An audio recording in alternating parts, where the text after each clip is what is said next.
Hey, how are you? I'm good. How are you? I'm doing all right. Sound okay? Everything Yeah. coming out right? Hello. Hi. Hey, Anam, how are you? Good. How are you both? Good. I'm doing Can well, you hear thank me? you. You, yeah, you can hear me and everything's okay? Mhm. Amazing. Okay, I think we'll start in like 4 minutes, probably. Sure. It's good.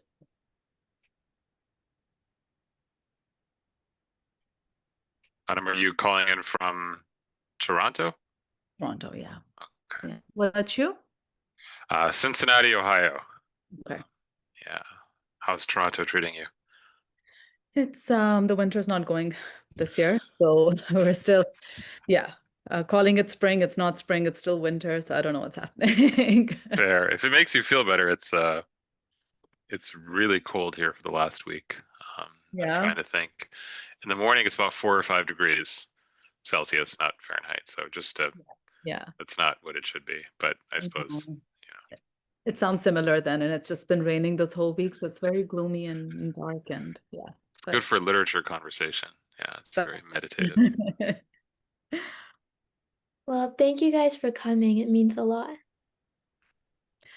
Thank you for organizing this. I think we're all just really thrilled that it's all led by you and your fellow students. It's very exciting to be here, really. Thank Thank you. you. Do you Yeah, guys likewise. oh, do you guys know each other beforehand? We just connected more recently. Yeah, yeah. I know Anam's work indirectly, but not directly. So yeah, yeah. So cool. Thank you for putting us together. So that's kind of cool. Yeah, no Exactly. Yeah. problem. Appreciate that. I was actually just in Boston. Was it like 3 weeks ago? I think just a few days before I got your message. So I grew up in Massachusetts, so it was kind of like nice to have a succession of reminders of, different times. Oh, Omar is Um, on. Right. Hi everyone. Hi Sarah, Hey, hi Anam, hi Haroon. how you doing? hello. Good to be here with you. Likewise. Guys. You were in the UK?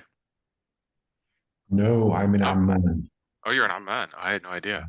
Okay. Yeah, Oh, wow. So you're up quite late. yeah, it's around midnight. Yeah, Okay. Are you based there? I am. Okay. Yeah, I've been here for the last couple years. Okay. I was in London before. Okay. Before that, Sri Lanka, Pakistan, Turkey. Yeah, around. Yeah. Okay. I have the least interesting location. I'm in Ohio, so I mean, it's I'm, just yeah. I'm, I'm with you, so Toronto's not that Like I exciting. feel like Toronto is a little bit more going for it. Although Cincinnati's getting there. The food scene is Yeah. improving. I don't think we're quite on Toronto level yet, but we're The food is great, I'll have to say. I think I would feel better if you asked me in the summer. So, I had a whole we had this whole thing planned. We were gonna do a road trip up to Toronto, like 3 days, and just eat a lot of food because our youngest is now old enough that he has graduated from chicken nuggets.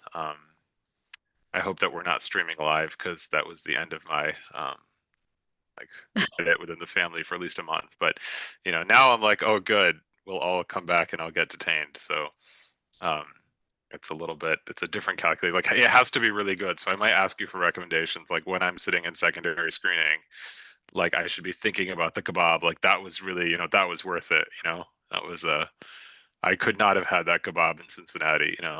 So no, that's true. People come here just for the food. So I have a lot of suggestions. If you do come, get in touch. okay, okay, I will take you up on that.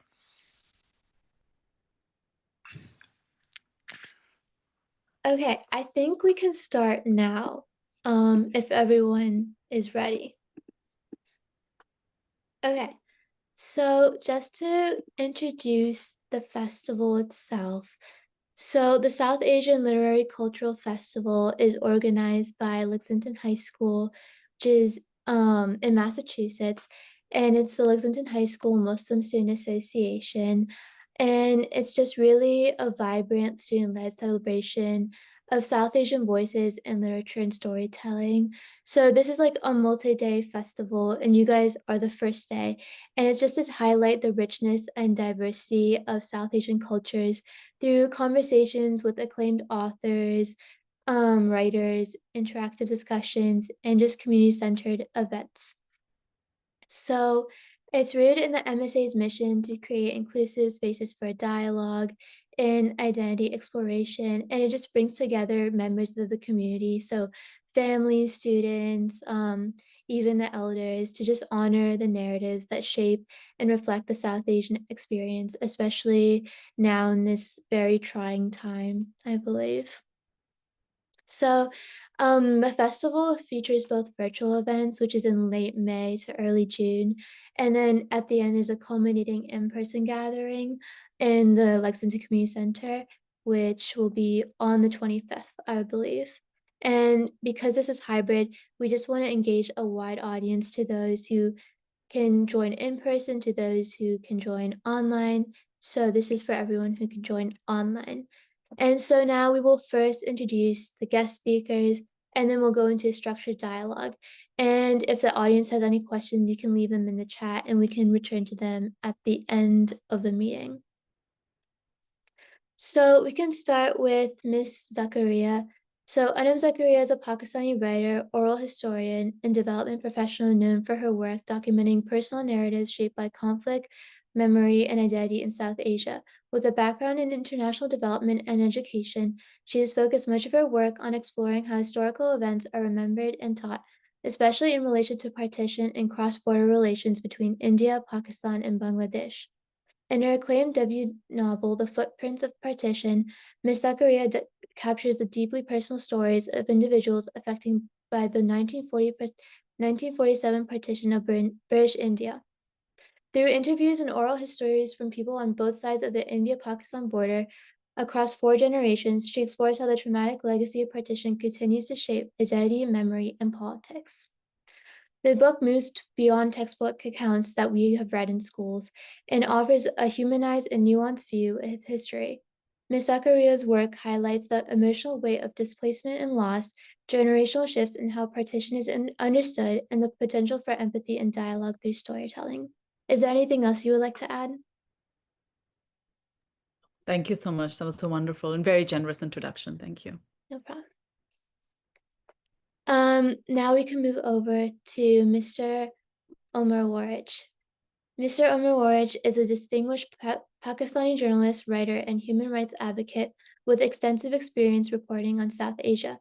From 2007 to 2016, he served as a correspondent for Time magazine and The Independent, covering significant events in Pakistan and the broader region.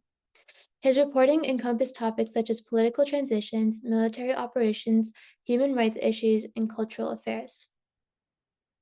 In addition to his journalism career, Mr. Waraich held the position of head of South Asia at Amnesty International from 2016 to 2021.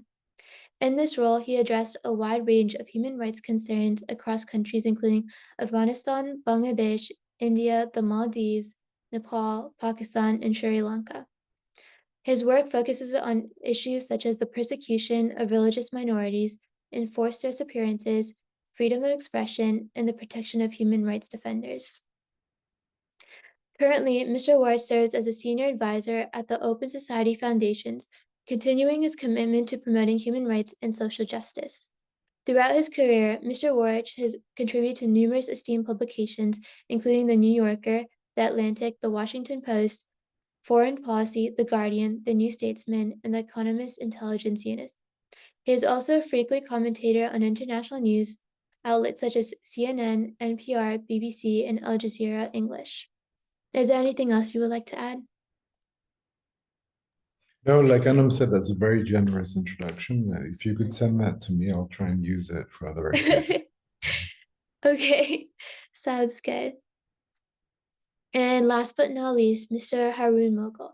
Mr. Haroon Moghul is a Pakistani-American author, educator, and commentator who explores the intersections of faith, identity, and the modern Muslim experience. Born in Massachusetts to Pakistani Punjabi parents, Mr. Moghul has contributed essays to prominent outlets such as the New York Times, CNN, The Washington Post, and NPR's Fresh Air. He is the author of several books, including How to Be a Muslim, An American Story, and 2 Billion Caliphs, A Vision of a Muslim Future. In 2 Billion Caliphs, Mr. Moghul presents a deeply personal and forward-looking perspective on Islam, advocating for a reimagined faith that emphasizes individual moral agency and compassion. Mr. Moghul has taught at universities, conferences, and think tanks on 5 continents, and his work often addresses themes of pluralism, democracy, and the challenges facing contemporary Islam. He currently resides in Cincinnati, where he continues to write and engage in public speaking. Is there anything else you would like to add? No, you've described a better person than I am, so I'll take it. Okay. Thank you. It's very kind. No problem. So now we can move into the structured questions, and this is all for all the panelists, and you can answer however you like. So the first question is, how does everyone's background as a Pakistani writer or author just differ from other South Asian writers? And do you believe that ethnicity is more a point of contention or a connection between South Asian nations? Ms. Zakaria, do you want to go first? That's a great question. Let me see if I can do justice. So I think the first part of that is any difference and like kind of what sets the writing apart. Did I understand that correctly? Yes. Yeah. Okay. So I think for myself, when I started doing this work, I was coming to it from an oral history lens, and a lot of books that I had read on the subjects that I was writing about were not from an oral history lens. They would be more from a conventional history lens, right? So using archival data, using secondary research, which is so valuable. But what I was finding was that, especially in Pakistan, some work had been done in India, of course. Incredible book On the Other Side of Silence really sets the ground for, oral histories of partition, especially gendered violence. But when I was sitting in Pakistan and I was kind of, talking to partition survivors, and this is back in 2010. So you really had people who had lived through partition. My grandmother was in her 20s at 1947 with very vivid memories. I was finding that those stories were not necessarily documented in the books that we had. And then my later work on Pakistan-administered Kashmir also kind of, showed me that there were so many stories that sitting in Islamabad just a few hours away, I did not know. So kind of just using that lens is something that I was really all of these projects that I've done, they're not PhD, they're not academic projects. They're really personal queries that I had, curiosity that I had about my past and how it continues to shape the present, and how the stories that are around me, stories of ordinary people doing really extraordinary things, that I feel needed to be documented. I was finding them missing. So that is something that, I try to focus on. And within that, intergenerational memories, also not just the stories themselves, but also how they're passed on, and how that gets shaped by what states want us to remember or what states want us to forget and purposefully stand. How are these memories kind of resisting or informing, shaping, or in any way punctuating and puncturing those state narratives and those state silences as well. And I think the other part of your question was around ethnicity, and I think that's a very interesting question because I don't want to minimize the very real ethnic fault lines and conflicts and violence, right? I think when we talk about South Asian identity, especially when you're sitting abroad, one tendency can be that we assume that parts of Pakistan and parts of India are synonymous with all of South Asia. So on one absolutely agree that when Indians and Pakistanis meet abroad, there's this camaraderie, there's this connection over language, over food, and that is beautiful. I'm also mindful that North India is not all of India, right? And there are so many ethnic regional variations. And I think sometimes those nuances kind of get lost and missed. And there is a beauty in kind of finding that connection. There is also a danger in artificially homogenizing and erasing people's unique experiences. So maybe I'll leave it there. I'm happy to talk about that more, but I'll maybe pass it on to my fellow panelists and see what they have to say, and we can come back to that. Yeah. Yes, does Mr. Waraich want to go next?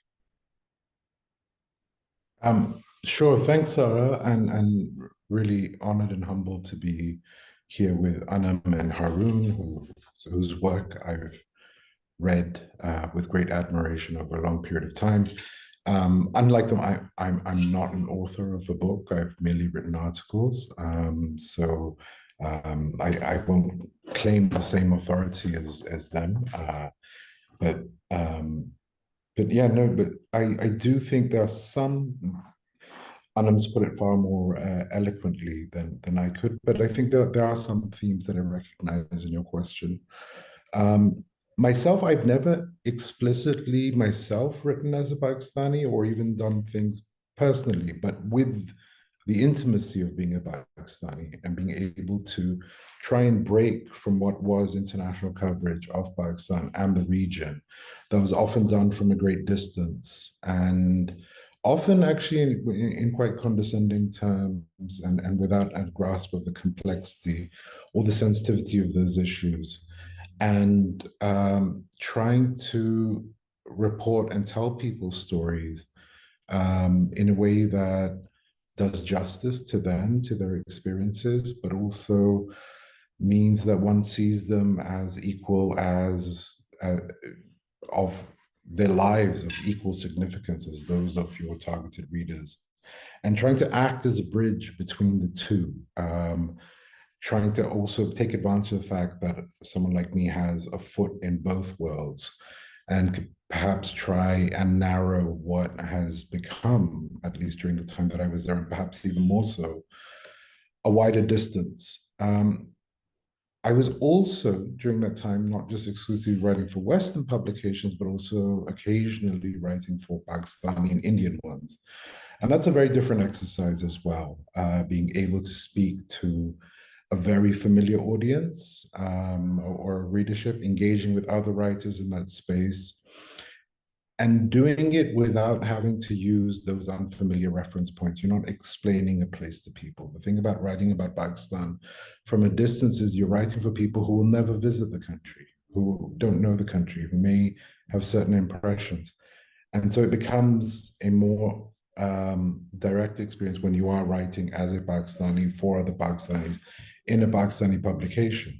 By contrast, when you're writing for an Indian audience, it's a very different experience. There are a lot of similarities you can draw in, as Anna mentioned, but there is also a distance there. If we look at the recent crisis, that's also been one of perceptions and understanding as well. I mean, if you look at a lot of the commentary that's come out over the conflict, you see Pakistanis speak about India and Indians speak about Pakistanis as countries that don't actually exist. These are, you know, these are hostilities and imaginations that have been imposed on these places as a way to draw them apart, as a way to affirm antagonistic nationalisms that are there. And it's quite, I mean, I find it quite depressing. I find it quite tragic, but it also leads to greater misunderstanding that can only possibly down the line create greater animus and hostility. In terms of the question of South Asia and of ethnicity and where you place yourself, as Anna mentioned, you're talking, this is not just an area of the world. This is a quarter of humanity one is speaking about. It is a great, great vastness. When people say South Asia is a region, or even that Asia is a continent, it has a certain implausibility about it. This is a continent by itself. And Asia is almost like a collection of continents. It collectively is 2/3 of humanity. And I got a real sense of that when one lived in different parts of it. I've had the good fortune to travel right across South Asia into all of its countries, with the exception of the Maldives, which I hope to correct one day. But what you notice is these are different places. There are certain similarities, but the differences in culture, in history, in understanding and familiarity differ vastly. So when I lived in Sri Lanka, it's a different South Asia. It's a South Asia where people have an awareness that Pakistan exists and it's not that far away, but a total unfamiliarity with the country beyond what they see. The links, the travel that existed is only limited to a very, very small group of people and mostly the elite as well. And you notice in Sri Lanka, the India that's of concern to them is the South. There is an affinity with the South of India. The Tamil community sees the Tamil community, speaking of ethnicity, across in India as a source of solidarity. Many people can trace their origins to there, and in particularly in dark moments like the Sri Lankan Civil War, that solidarity became more important to people than their sense of being Sri Lankan.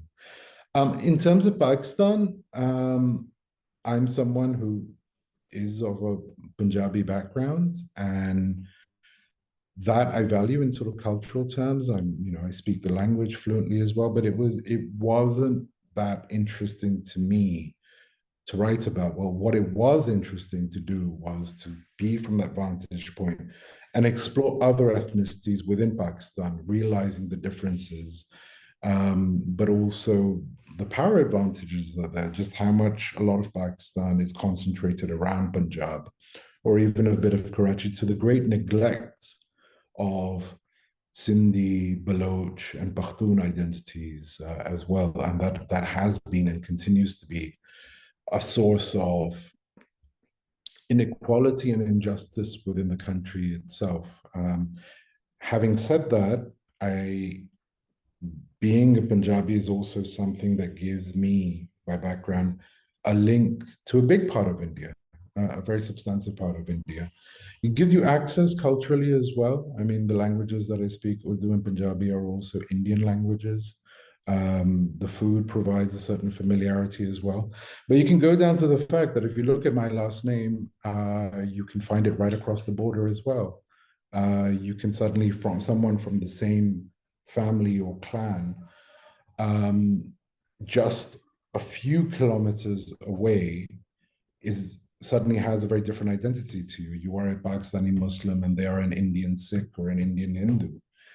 But one realizes about borders, and Anam has written very powerfully about this, is they can become almost intransgressible and fixed markers as well of identity, which it becomes difficult to hold on to that history. And it's very striking to me that what were people who lived together almost without a sense of borders, without a sense of barriers for thousands of years, suddenly what's happened over the last 80 years traps us within these other identities.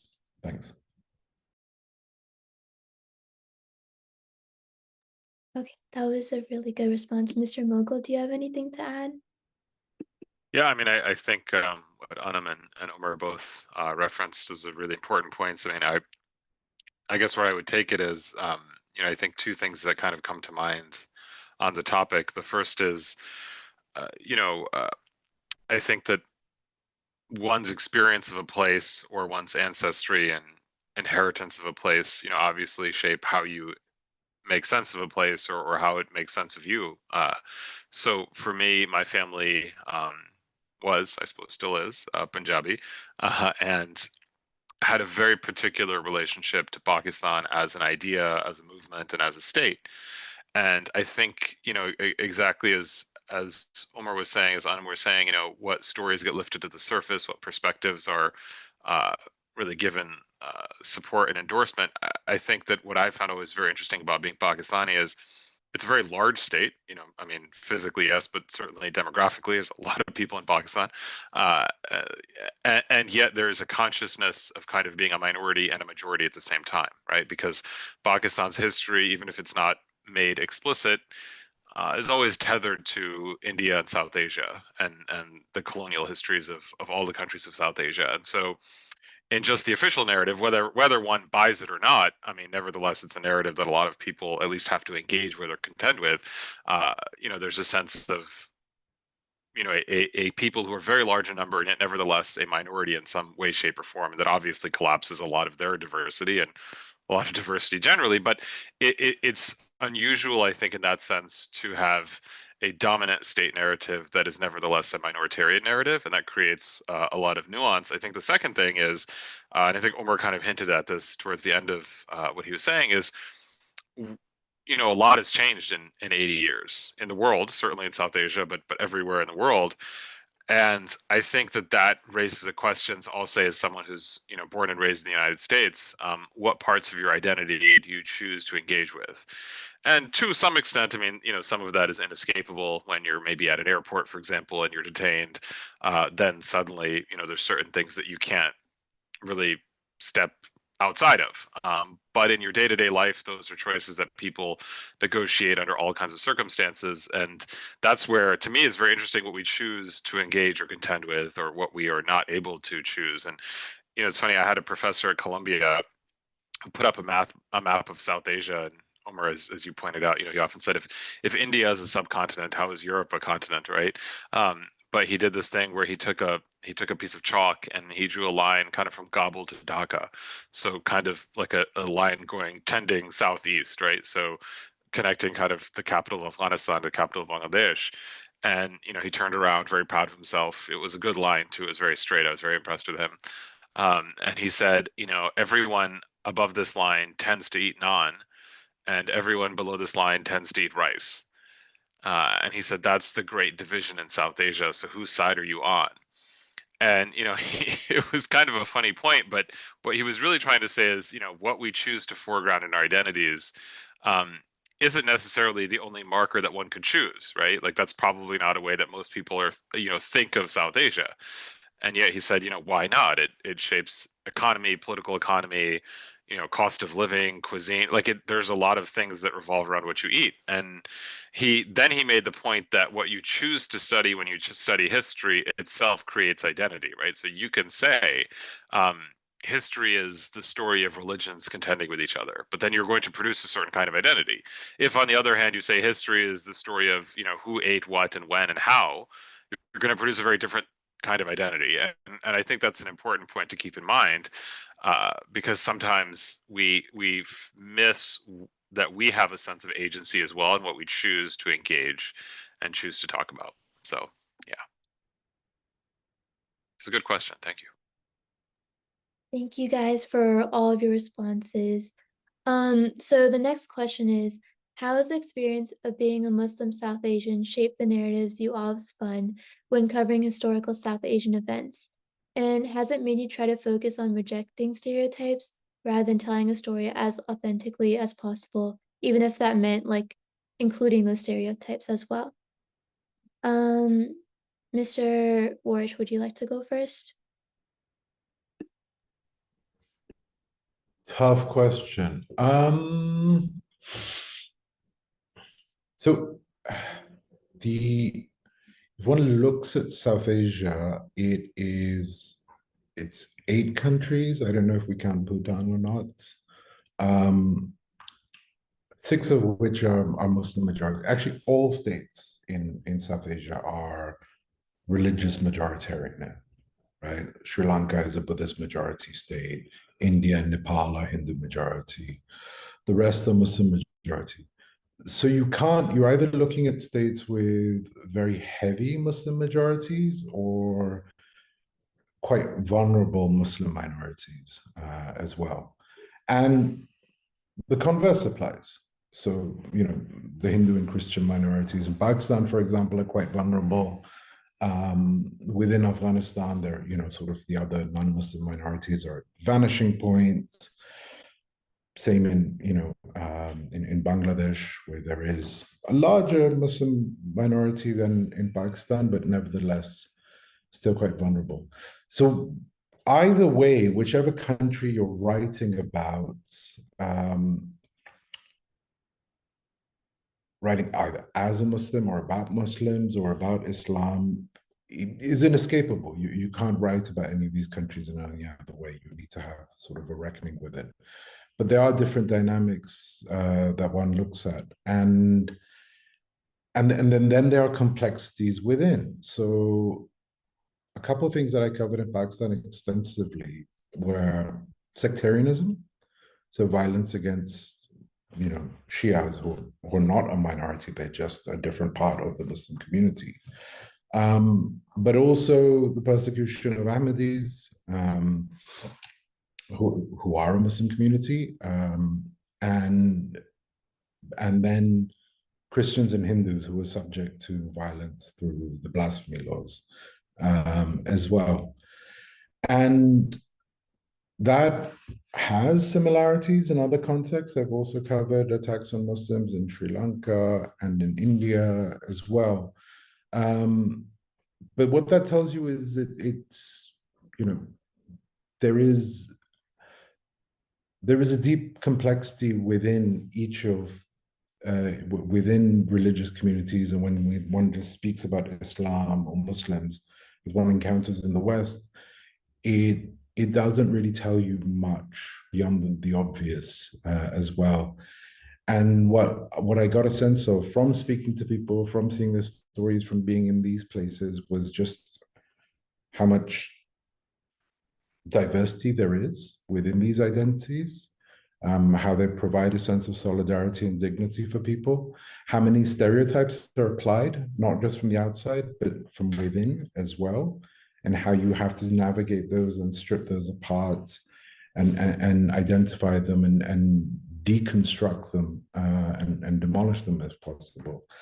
But also come to understand that these identities can mean very different things to different people, and that's still possible to create a sense of solidarity or a common identity that is shared in a very healthy way, but also to be a source of seeing each of these religions as South Asian religions. These are identities that are very particular to there as well. If you compare being a Muslim in Pakistan to being one in Saudi Arabia or Indonesia, it's a very, very different experience.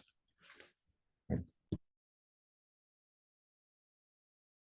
Yeah, that made me think of how common we are versus like how we really pay each other apart, especially with the Shiaism. Mr. Moghul, would you like to answer next? Sure. It's a tough question, so I'll try to just touch on a few things. So I think I'm kind of struggling with the word I'm looking for here. It's not privilege, but I think that religion is, something that possesses a lot of power, right? Not necessarily every person born into a community, but religion as a way of building meaning in the world and creating community and creating structures of belonging and liberation and constraint, right? Sometimes the two together, uh, has massive impacts on people, right? So for me, I think that what I look at when it comes to religion is, um, what is the role of religion in our lives and communities? And I'm looking at it in an American context, where the question that comes up to me often is, to what extent are my interpretations, peculiarly Pakistani, or I should say Pakistani American, and then they're further, I think, riven by other types of commitments and orientations within Islam, for example, uh, regionally, nationally, all of that. It's a big mess. But what I mean to say is, when I grew up in a very small town where uh, many of my friends identified as, say, Italian or Irish or Polish, and if I'd ask them, do you speak Italian? Have you been to Ireland? Are your parents expecting you to marry a Pole? Right? Like, the question to all of those would be no. And then I would sort of be like, well, then how in God's name are you any of these things? Right? Like, it was very weird to me, because if I said I was Pakistani, it was like, yes, we went to Pakistan every year, and we spoke Urdu at home, and we had very particular traditions, and like there was a distinct element to it. And now when I look at a lot of kids I teach, in a Sunday school, and I look at a lot of these kids, um, they often will identify as, say, Pakistani or Indian, but do not speak a word of Urdu or Hindi, or Punjabi. Many times cannot tell you where their families are from in these places. And yet there are still things about them that are very distinctly South Asian, right? And they're in the process of trying to figure out an identity that balances these commitments in a very different kind of way. And so I think that, for me, the question that always comes up is, what do we want to pass on, right? It's not just what do we inherit, but what do we choose to focus on? There's only so many things you can choose to focus on. And when it comes to stereotypes, I mean, there's always the comedians who have good fun with our stereotypes, and then there's the darker elements of stereotype, which sometimes speak to actual injustices, or whether those are externally imposed or internally imposed. But sometimes I think stereotypes also can point to strengths that we may not realize we have, right? So any community let's say on a small tangible human scale, has to choose what it emphasizes, right? If I live in a community where everyone is told to become a doctor, right, there may be certain pluses to that, right? Like, it's not a bad career, and you can do pretty well for yourself, and you earn some money, and there's social prestige. There's also a lot of things you miss out in the process, right? There's not a lot of room for different ambitions, careers, so on and so forth. And what happens if you just really suck at being a doctor, right? Like, just being honest, right? Like, so every community chooses what they emphasize, and I think that sometimes what I've seen is a lot of communities of color, minority communities, often discount their strengths and focus on their weaknesses. So I'll give you a simple example. There's a new phenomenon here in Cincinnati, in Amman. They invented it centuries ago. In Toronto, they probably mastered it decades ago, but it's kind of like the Muslimy coffee shop, right? I'm sure you all have them in the Boston area, right? It's like kind of Yemeni, kind of Saudi, maybe a little bit Turkish, right? And like all the kids hang out there, and the parents aren't allowed to go inside because we're just embarrassing, right? We just pay for the gas money to get to the coffee shop and back out, right?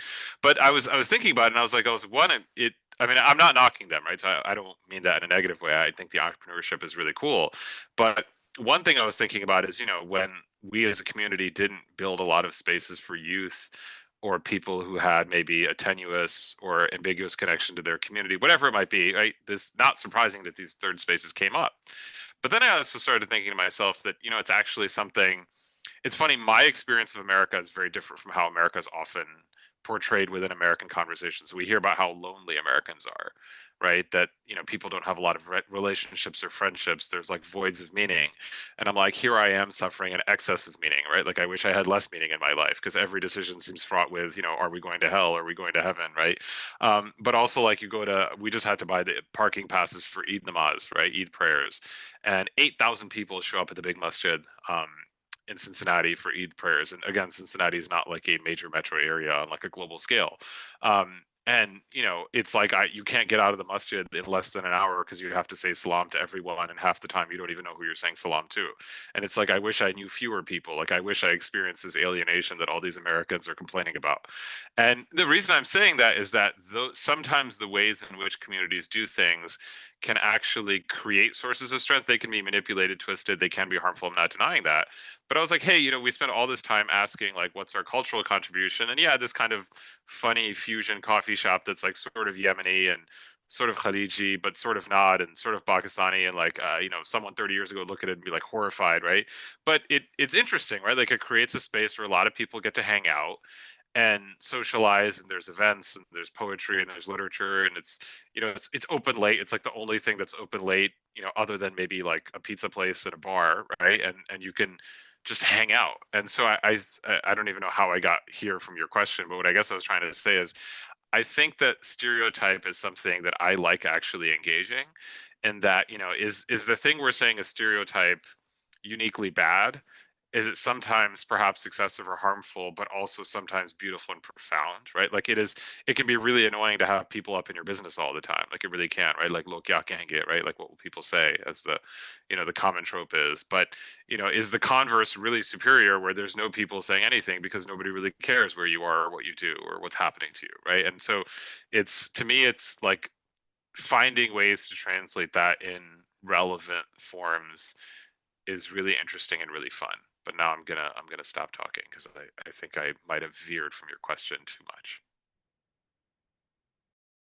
No, I think the analogy with the coffee shop was really good. I did not even think about it that way. But yeah. Miss Zachary, would you like to answer the question now? Sure. I was happy I was going last because it was a really difficult question, but now I feel like those were two brilliant answers. So let me see what I can add to that with a lot of what both of you said to think about after the panel. But when I think about this question, Zara, what comes up for me is, in the Pakistan that I grew up in, right? Pakistani identity became very synonymous with Muslim identity and a particular type of Muslim, right? So Sunni, Punjabi Muslim, kind of aligning with the Pakistani state narrative. That has had really real repercussions, as we all know, we've been talking about today, right? So what does it mean then if you're not Muslim, but you're a Pakistani? And these are questions I engaged with when I was working with school children in India and Pakistan. It would be very difficult for a child to understand that, for example, Shah Rukh Khan could be Indian but Muslim, it was very hard to reconcile these two notions, because I think in the post-partition aftermath and in South Asia, religious identity and national identity just kind of merged into one. And we see what's happening in India right now with the Muslim minority there. So when I began doing this work, I think why my identity as a Muslim became important at that point was kind of being self-reflexive about my positionality, right? Because when I'm working, but when I was doing the book on partition, in some ways, it was a very difficult book to write because of the violence of partition, of course.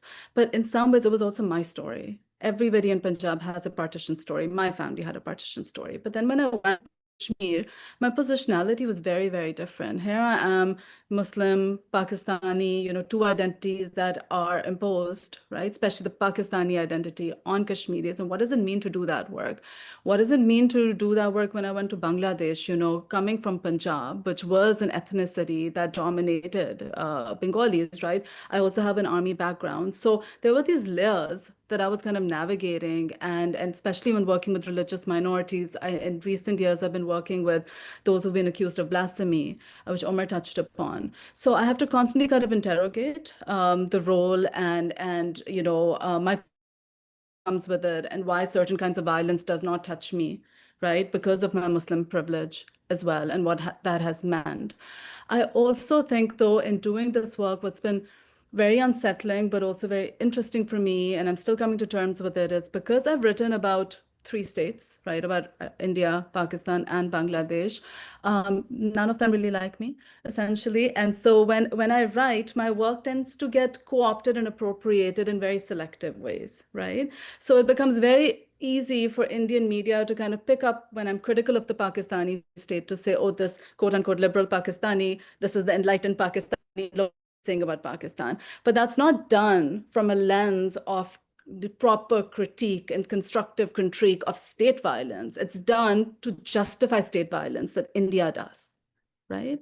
And, I don't know what you do about this, because once you put the work out there, of course, it's going to make its own meaning and be appropriate in its own ways. But it's made me much more conscious of where I write and how I write. And I think this became even more pronounced for me when I immigrated to Canada. And it's just been about 5 years, so it hasn't been so long.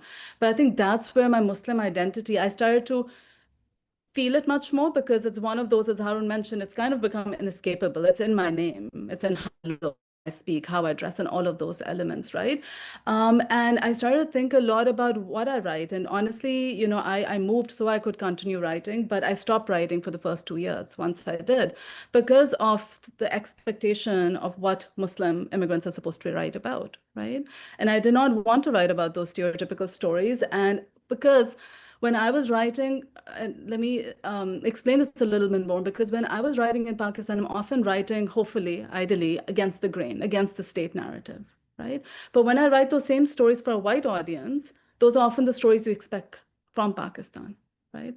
I'm not saying those stories are important, but I do think about the audience, and I do think about the white gaze, and I do think about colonial styles of writing.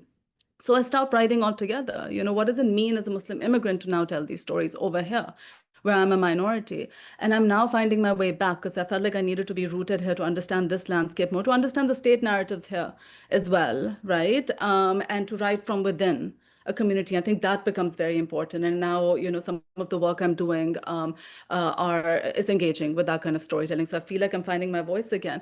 But this is all just to say that I think these positionalities shift, and I've really experienced that shift personally over the last few years. And so yes, in many ways, I'm trying to be self-reflexive and challenge, stereotypes, and challenge the privilege and the hegemony. At the same time, when I'm doing that, so those same stories can be used to be appropriated to further another hegemony, right? And then you have to challenge that, and you have to be constantly kind of curious and engaging, and reflective and self-reflexive about how you're being perceived, how your work is being perceived, where it's reinforcing power, where it's challenging hegemony. So those are questions I continue to engage with. That was a rambling answer, but I hope that makes sense.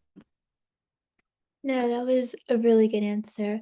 Now we just have our last question, which is, how has the media influenced the stories you write? And do you believe that any changes you have made are specific to your race as a South Asian, or do you believe it's a universal experience as a person of color? Mr. Moghul, would you like to begin? Man, that's not fair. Um, that's a tough one, but a good one.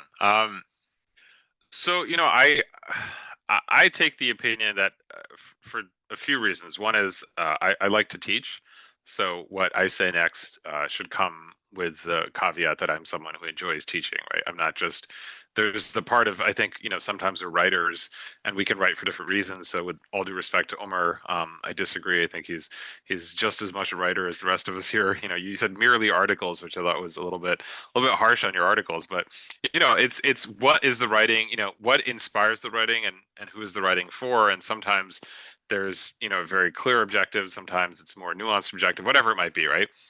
I like teaching, right? And I like um, provoking people to think about things maybe from perspectives they haven't thought about. And I also, one of the reasons I write is because I like to unpack things. I try to make sense of things that feel like conundrums to me. So I wrote 2 Billion Caliphs because I had struggled for a long time in my life with this idea that was very commonly circulated around me that, the Muslim world is divided because Muslims are bad Muslims and bad things happen to Muslims because we are divided. And I came to the conclusion that actually I think that the reason Muslims are divided is because we take our religion very seriously. And actually it's sort of it's an inevitable corollary. If we didn't take the religion seriously, then we probably wouldn't be disagreeing so much. But then you'd have to deal with the consequence of that, whatever you make of it. And I think the challenge is how do you negotiate those differences in moral and ethical ways, right? So, democratic spaces and more open conversations, things like that. But I promise there's a point. So when I write often to teach. I also believe that while it can be very frustrating to be in a position to have to explain, I also feel like what's the alternative, right? So I'll give you an example. I've been pretty disappointed by the tone of the New York Times's coverage, for example, on Israel Palestine, right? As I'm sure a lot of people might have caveats. And then sometimes I'll read an article in the Times, like a lengthy essay on some topic I don't know much about, like a conflict in China or cultural production in Brazil, and I'll be like, "Oh, that's a really interesting article." And then a few minutes later, I'll be like, "I actually have no basis on which to make that judgment, right? Like it could be completely wrong, right? Like someone who knows a lot about one of these places would be like, that's absurd, right?"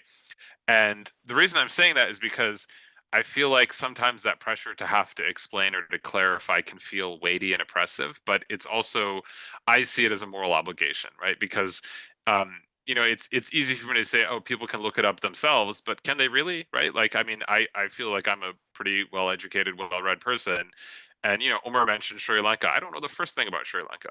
I mean, it's technically one country. There's one country between Sri Lanka and the country my parents grew up in, and yet I really know nothing about Sri Lanka. I mean, I could maybe very, broadly talk about, there was a civil war insurgency. Like I know little things here and there, but if you ask me to make an informed opinion, I wouldn't, and I would hesitate to. I'm not saying I should, right?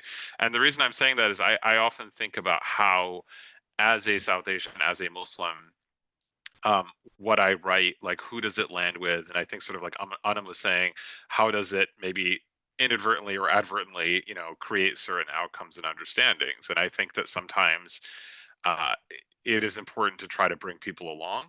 I mean, obviously we can't always bring people along, but uh, I think that a lot of people are actually pretty well intentioned and pretty curious. And if you make an argument in a way that is compelling to them, um, they can they can follow the the tone or the frame. There was um, a neuroscientist who tragically passed away at a very young age a few years ago, Emile Bruneau, who was at the University of Pennsylvania, and he studied bias in the brain, like literally did brain scans of people and how they interacted with stereotypes and things like that. And he did this whole study on anti-Muslim sentiment, and he asked a whole bunch of sort of like Muslim activists and explainers and influencers, what's the most compelling argument to like sort of an everyday white American around Islamophobia? And the interesting thing is he found that actually the argument that resonated the most was fairness. We should just treat everyone equally. And it's funny because I actually had a very different argument. I was like, oh, we should get into this or this or this. And most people are just like, oh, if you just framed around fairness, a lot of people come along, if that makes sense. So I like to think that, there are particularities to everyone's identity. There are complications to everyone's identity, but um, I think that when I write, I'm always conscious of how that can be interpreted or understood, and try to bring people along as far as I can, without sacrificing the integrity of the story, the idea.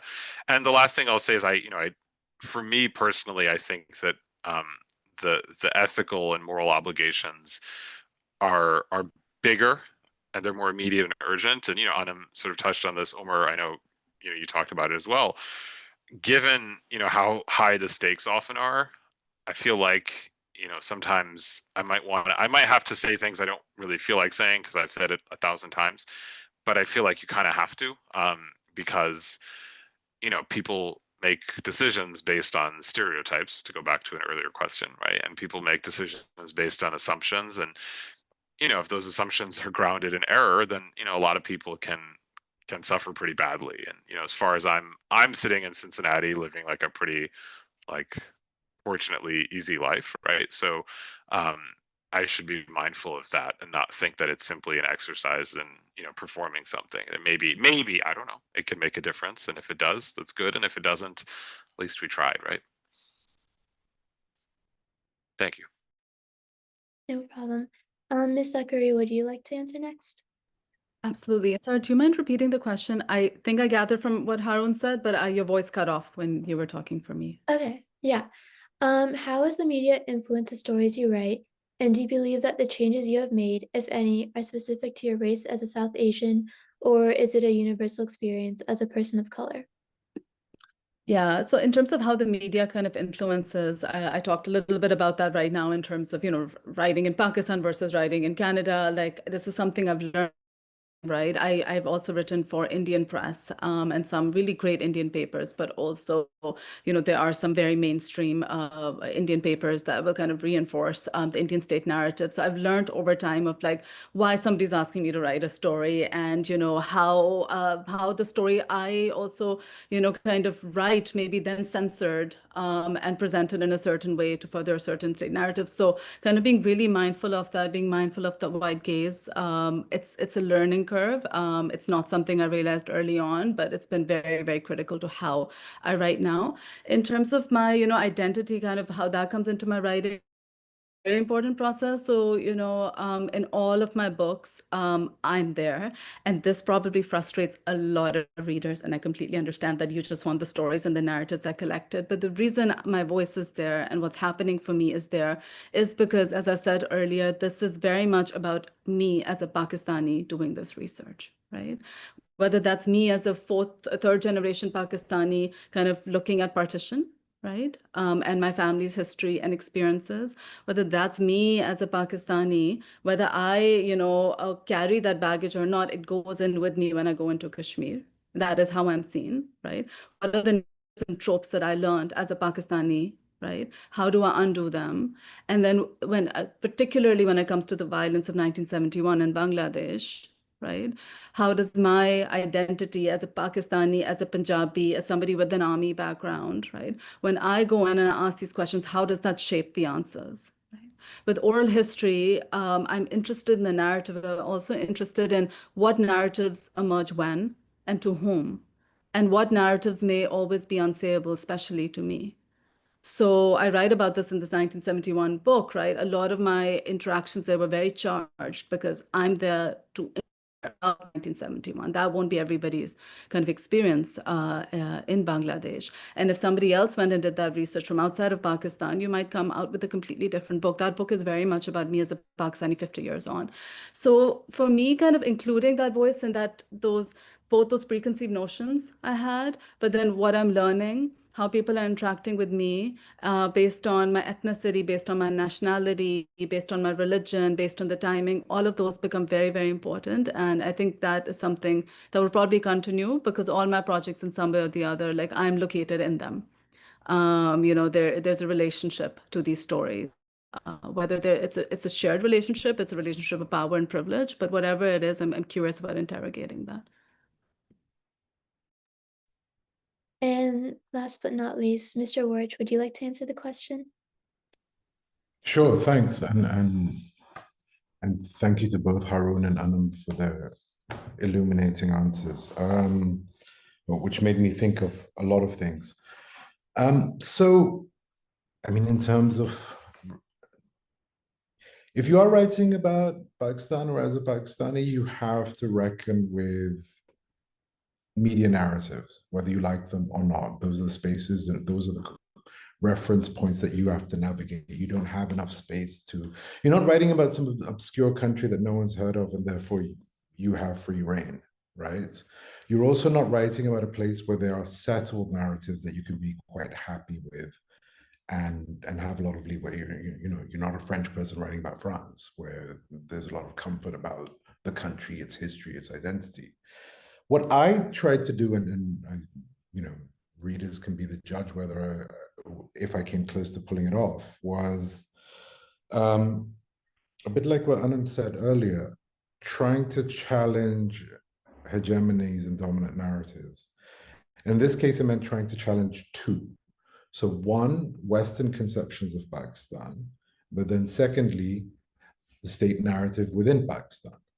Trying to write in a way where, as Haroon said, you're providing enough context so that people can understand, right? You have to do that for the rest of your work to be intelligible. But you also have to do that to help people get away from what they have already perceived and understood. And then within, you have to do that, but then also trying to write something that is also useful to Pakistani readers, right? As a Pakistani writing in Pakistan on Pakistan. You don't want to write something that's of no use to someone that is so obvious, that is so trite, that is so cliched, or worse, something that reinforces either state narrative or another particular narrative as well. So trying to challenge those hegemonies has been very much of what I wanted to do.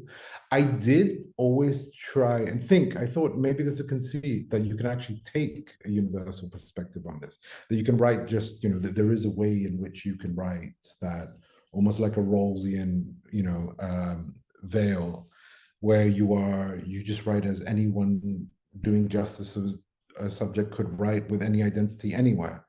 And you quickly realize that's an impossibility. Like Anam said, you carry your identities with you.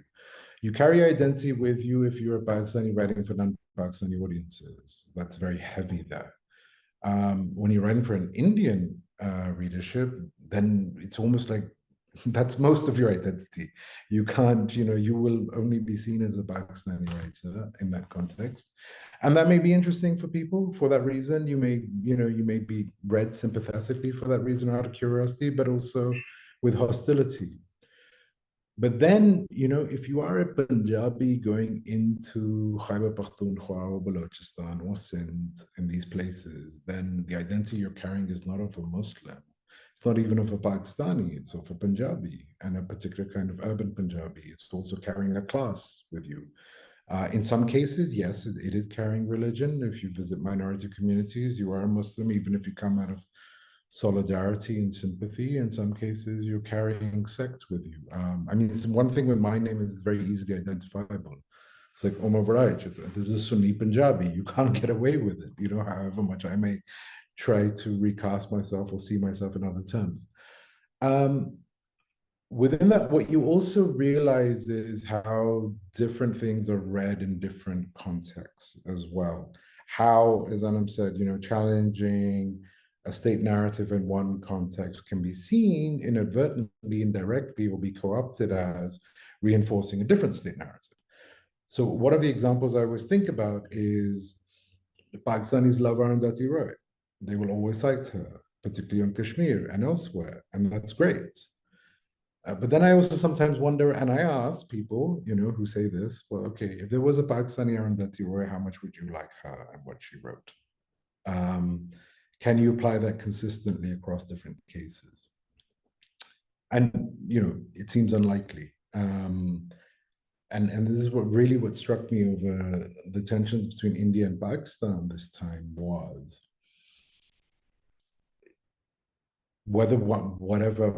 however one sees what happened, what you quickly realize is that there were no spaces to challenge or disagree with state narratives.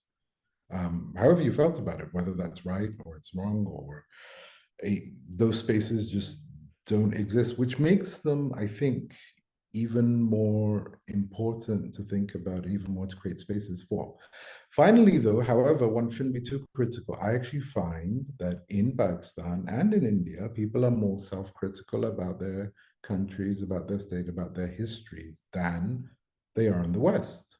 There is often, there's a lot that people unconsciously perhaps take for granted, and they're sort of imbued with a sense of pride that we live within, these very orderly, uh, human rights upholding, law abiding, liberal and democratic states. And that may have been, that may have been the case for a very long time, and that gave people a sense of security, stability, but also complacency. And so now when you see authoritarianism sweep in, when you see forms of censorship, when you see repression, when you see enforced disappearances happening in major American cities, it has caused a chill and a terror within these places, with people looking at it within, amongst minorities, amongst liberals, progressives, and others, and a concern. And now people are being forced to actually question things that they took for granted, assumptions that they held for a long time. Whereas in South Asia, and particularly in Pakistan, many people have never had that sense for the entirety of the country, and have always questioned. If you sit in any Pakistani living room, most of the time the conversation is about what's wrong with the country and how we can resolve it. I mean, this is constantly the case. And I think that speaks well to a certain critical mode of thinking. And I think that's also a space where hopefully answers can be produced as well. Thank you all for such a great structured discussion. Now we will get into the Q&A. However, due to our limited time, would each of you pick one question you would like to personally answer, and then we can move on to closing remarks after that. Can you guys see the Q&A? Yeah, I mean, one question is directed to me, so I figure I should I'd probably take that one, So I think that's reasonable. Thank you.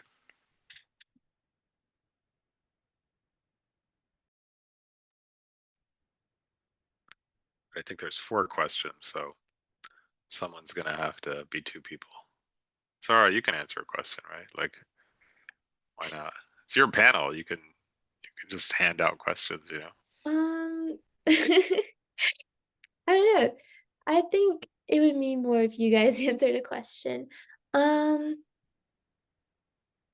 think maybe you guys could pick from the first 3, and then for the last 2, you guys could briefly answer, like all of you guys could briefly answer those questions, if that works for everyone.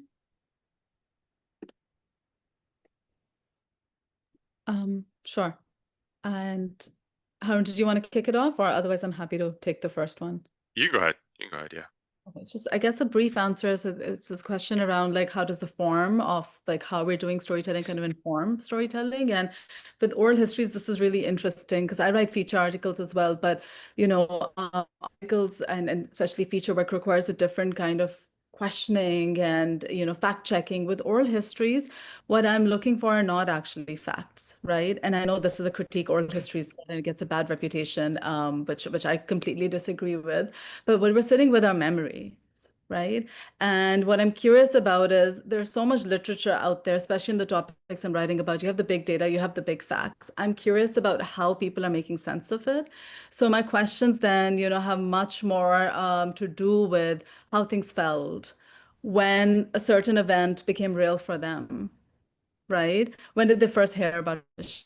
Right? What did that feel like? What did they lose? What did they carry with them? So the questions are just very, very different. What I'm looking out for is very different as well. And I'm very curious about like the silences, which I don't think you get the luxury to do in a lot of other types of writing that I do. But with oral history, that's actually something I found can be even more powerful than what's verbalized is what remains silent in the room. And I've learned over time not to push because sometimes, certain histories of violence are just so traumatic that they remain unsayable. So how does silence itself kind of communicate what words cannot. So just wanted to add on oral histories.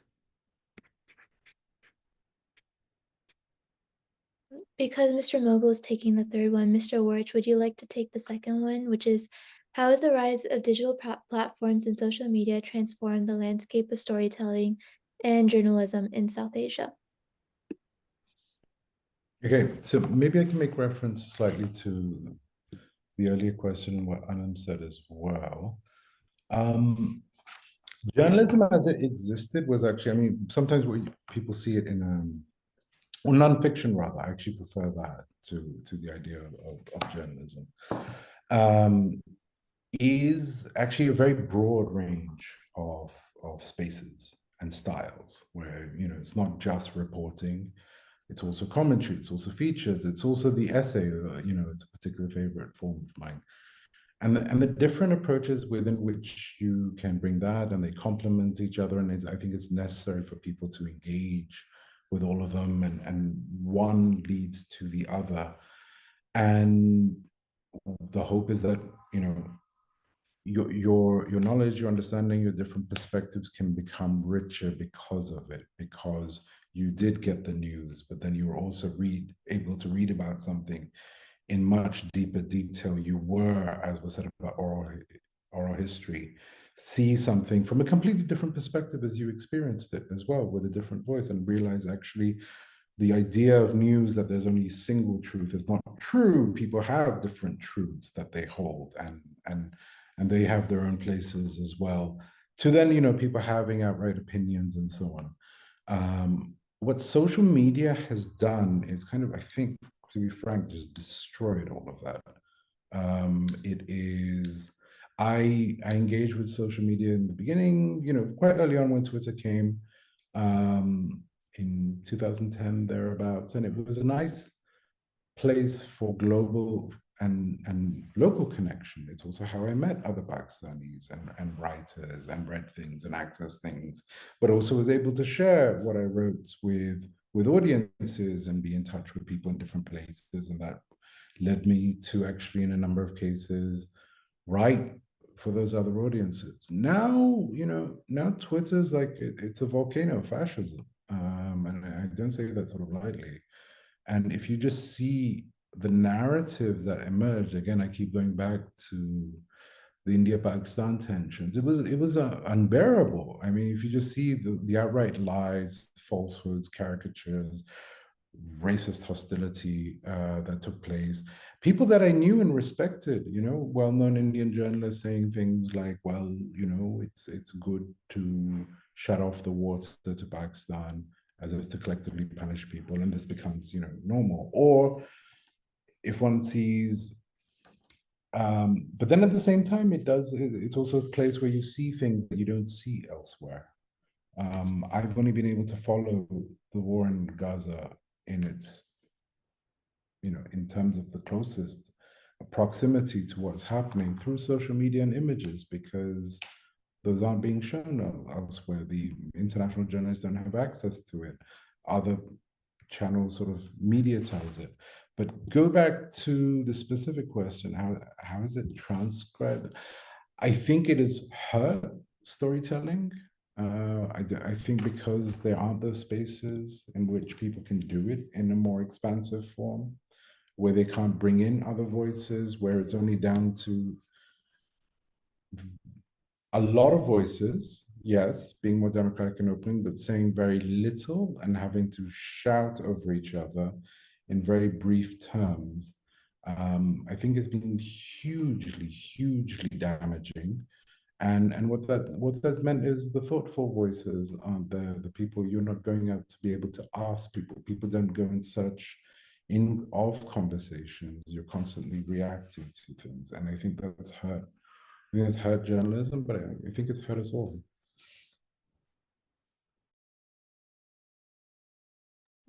Mr. Moghul, would you like to take the question directed to you, which is, if you could introduce one South Asian book into every high school curriculum globally, which would it be and why? Naturally, it would be both of my books, because, I am a Mughal, so we're presumptive.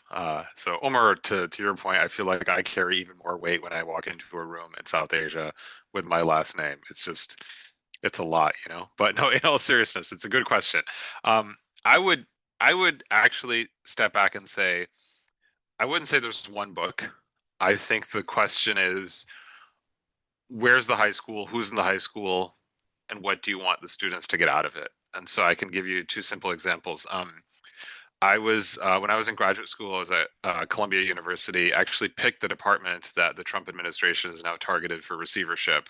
So I like to tell people I went to what is now the only public Ivy, since effectively it's scholarship is being run by the U.S. government. So that's kind of exciting, or interesting. Maybe not exciting; it's not the right word.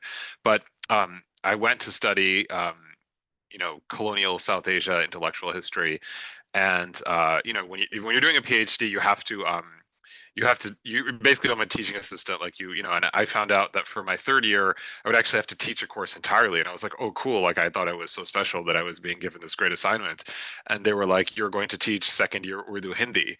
And I was like, oh, come again, right? Like, because I'm not a language person, right? And that's a lot. And they were like, and then at Columbia, they do this really fun thing because Urdu and Hindi are, effectively the same language in many respects, right?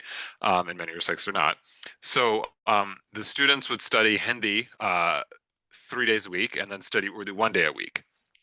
Now it's really hard on the students too, because they have an Agri script, which is a Sanskrit-based script, and then they have to learn the Urdu script, which is it's a modified version of the Arabic and Persian script. So you're learning two scripts, and you're learning like the same basic grammar, but then your specialized vocabulary, like the long nerdy answer. Anyway, it was a lot for the students. It was a lot for me. Because yes, technically I had studied Hindi, but enough to like grade an assignment? Not really, right? So that was a lot of work to do, right? So it was a pretty brutal year. And I made a personal note to myself that at the end of the semester, at the end of their second year, at the end of their 2 year language requirement as undergraduate students to Columbia, we would do some Urdu poetry.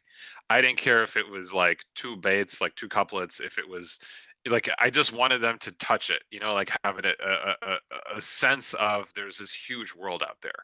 And we did Ghalib, Iqbal, and Dard. If you know Urdu poetry, you might know those names. And I remember there was one student at the end. His name was Rahul. He was pre-med, and he was just doing the language requirement for the language requirement. Probably was not going to go back to Urdu Hindi in any, meaningful way. And he said to me on the last day, as he was walking out, he said, "I'm really glad we got to read that poetry. I didn't know that people like us wrote like that." Meaning that all he'd ever gotten, and I'm not dismissing Shakespeare, but this is like Shakespeare, Milton, that's the kind of, English canon, right? And so what I'm saying is I think that, sometimes it's not about the book per se, it's what the book opens. Because you can't possibly pick one book. I teach a Sunday school, like an advanced course, for some of my high school students, and we're reading Iqbal's Reconstruction of Religious Thought, chapter 6. And in 2 classes of 3 hours, we have read 2 paragraphs. I don't expect them, to be able to dig through Iqbal, like to fly through it, right? But like I want them to have a sense that there's this whole incredible world of really deep thinkers and beautiful language and difficult ideas and hard histories. And it should open, if they never go down that road, I hope it gives them a sense of appreciation that there's something really profound here. And if they do, and they are so intrigued, it will open up, and I can say to them, like, I'm happy to be a resource. I can point you to, 20 other books or 20 other resources. That's what I would say is, for a high school, I would say pick something that challenges how people see South Asia, but also invites them to keep going. And so it should be different enough that it provokes, but it should be similar enough that it invites. Yeah, that was a really good answer. I think we only have time for the last 2 questions, so we can briefly answer them. So the first one is, how these, in context of uniting language and antagonistic nationalisms, how have these identities been impacted by partition? And the second one is, how can elders and adults in our communities act more as collaborators rather than gatekeepers in supporting Gen Z and younger millennials as they navigate and build their own layered South Asian identities. Mr. Waraich, would you like to go first? I think those questions are better suited to the other panelists, to be honest. So I don't know. I think I'll pass on this one, Sarah. Okay. Back to the panelists. Ms. Zakaria, would you like to answer?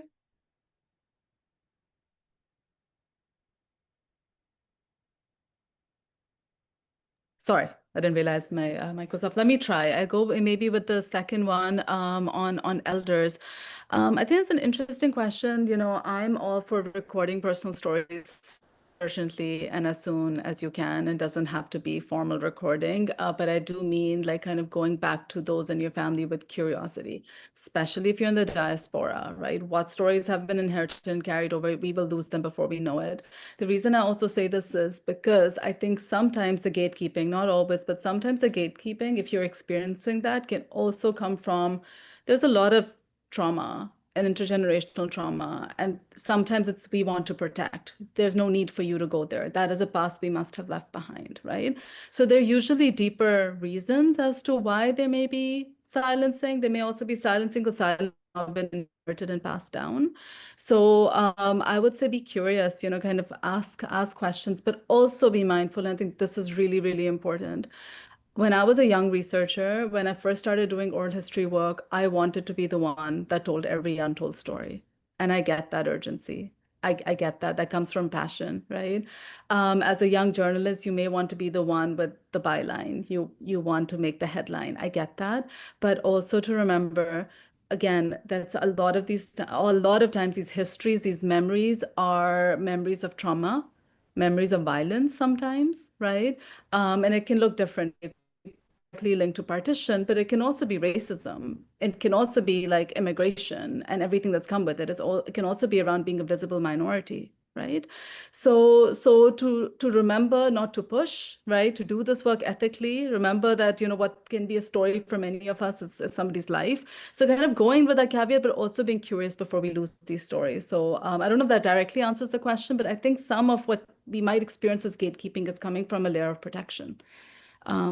Of what maybe folks feel is unsayable. And in terms of the other question on language and antagonistic, I mean, so many ways these are shaped by partition, right? Because as I mentioned earlier, partition really cemented those lines between what does it mean to be a Pakistani, what does it mean to be an Indian, right? And crystallized that. I also think that in South Asia and globally, we have not really reckoned with colonial history and legacy as much as we should have. And partition in some ways has overshadowed that. But in other ways, colonialism is also inconvenient to the national histories, which pit these nations against each other and these ethnicities against each other. So I would also kind of go back to that in terms of the role of colonialism in you know and really in festering this divide and antagonism, which then gets crystallized at partition and then the post-partition aftermath. So again, in my work, I don't look at partition as something that's static. It's something that we can leave behind, right? It's something that is ongoing and gets shaped and reshaped. So what just happened earlier this month between India and Pakistan will reshape partition memories. We have to understand that. I often think about if I did partition work in 1950s, the stories I would have heard would have been very different than when I did this work post 65, post 71, post Cargill. When I used to work with school children, you know, in 2010, things were slightly calmer. A lot of them were willing to talk to each other. And then something or the other would happen between these two nations. And suddenly these kids would say, we don't want to talk to each other. So to keep that in mind as well, these are not static histories. They're being shaped and reshaped right now by hyper-jingoistic nationalisms on both sides. So all of that shapes how elders and how we kind of see each other and our past and our future. Mr. Moghul, would you like to add anything? Yeah, I would say first and foremost, you should have a session, Sarah, because I think I'm being serious. Like what you're doing and what your student community is doing is an example of exactly of creating that kind of access, right? And appropriating, and I don't mean that in a dismissive way at all, but engaging and appropriating that heritage in ways that feel compelling and meaning to you, and you know the context you live in better than we do, obviously.